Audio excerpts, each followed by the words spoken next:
पाहताय JB TV news. बातमीत सत्यता हीच आमची ओळख। धुळे पोलिसांची मोठी कारवाई। दुचाकी चोरणाऱ्या टोळीच्या मुसक्या उडत 7 दुचाकी जप्त। धुळे तालुका पोलिसांनी दुचाकी चोरांच्या टोळीवर मोठी कारवाई करत 2 चोरट्यांच्या मुसक्या उडवल्यात। पोलिसांनी धुळे शहरातील दिलदार नगर परिसरातून सापळा रचून सईम अन्सारी आणि जुनेद शाह या 2 अट्टल चोरट्यांना ताब्यात घेतला असून त्यांच्याकडून तब्बल 2,40,000 रुपये किमतीच्या 7 चोरीच्या दुचाकी जप्त करण्यात आल्या। काही दिवसांपूर्वी जापी गावात झालेल्या एका दुचाकी चोरीच्या गुन्ह्याचा तपास करताना सीसीटीव्ही फुटेज आणि गुप्त माहितीच्या आधारे धुळे तालुका पोलिसांच्या तपास पथकाने ही धडक कारवाई केली आहे। या कारवाईमुळे धुळे, मोहाडी नगर आणि अमळनेर पोलीस ठाण्यांमधील अनेक गुन्हे उघडकीस आले। आरोपी सध्या पोलीस कोठडीत असून पोलीस निरीक्षक धनंजय पाटील यांनी या दिलेल्या माहितीनुसार त्यांच्या इतर साथीदारांचा शोध युद्ध पातळीवर सुरू आहे।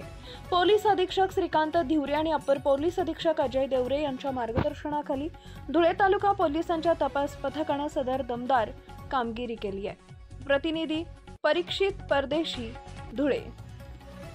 पीआय धनंजय पाटील, धुळे तालुका पोलीस स्टेशन। धुळे तालुका पोलीस स्टेशनच्या पथकाने 7 मोटरसायकल चोरीचे गुन्हे ओपन केलेले आहेत। त्याच्यामध्ये सर्वात अगोदर जापी येथील एक मोटरसायकल दिवसा 8 ते 10 वाजेच्या सुमारास चोरीला गेलेली होती, शाईन कंपनीची मोटरसायकल। याच्यामध्ये अतिशय चांगला असा तांत्रिक पुरावा पोलिसांना मिळाला होता। विशेष म्हणजे सीसीटीव्ही फुटेज याच्यामध्ये चांगलं मिळालं होतं। त्याच्या आधारे आणि गुप्त बातमीदारांच्या आधारे धुळे तालुका पोलीस स्टेशनच्या तपास पथकाने अतिशय चांगली कामगिरी बजावत आरोपी निष्पन्न केले आणि त्या आरोपींच्या केलेल्या तपासात जवळपास 7 मोटरसायकली त्यांनी आम्हाला चोरीच्या काढून दिलेल्या आहेत। यामध्ये आतापर्यंत 3 गुन्हे ओपन झालेले आहेत। एक धुळे तालुक्याचा आहे, मोहाडी आणि अमळनेर पोलीस स्टेशनचा आहे आणि इतरही ज्या 4 मोटरसायकली आहेत त्यांच्याबाबत आमचा तपास चालू आहे।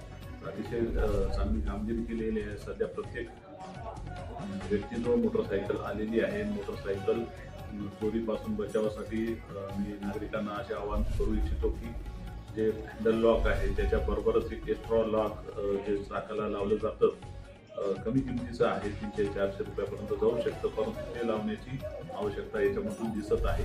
म्हणजे ते चोरांना ते तोडणं ते अवघड होईल आणि गाडी चोरीला जाणार नाही। याबाबत सर्वांनी खबरदारी घ्यावी।